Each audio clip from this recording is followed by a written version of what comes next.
ദൈവത്തിൻ്റെ വചനത്തിൽ ഇങ്ങനെ പറയുന്നു, അവർ പാർപ്പാൻ തക്ക പട്ടണത്തിൽ ചെല്ലേണ്ടതിന് അവൻ അവരെ ചൊവ്വയുള്ള വഴി നടത്തി.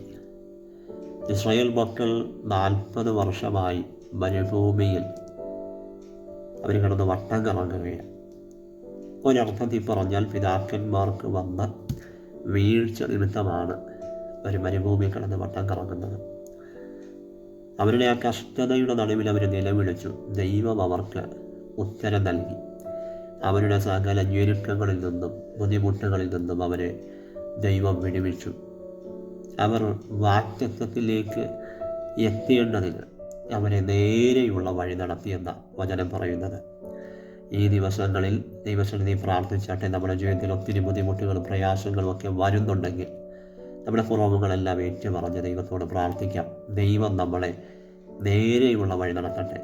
ഒരർത്ഥത്തിൽ പറഞ്ഞാൽ ഇസ്രായേൽ മക്കളുടെ അനുസരണക്കേട് നിമിത്തമാണ് അവർ 40 വർഷം മരുഭൂമിയിൽ കിടന്ന് വട്ടം കറങ്ങേണ്ടി വന്നത്.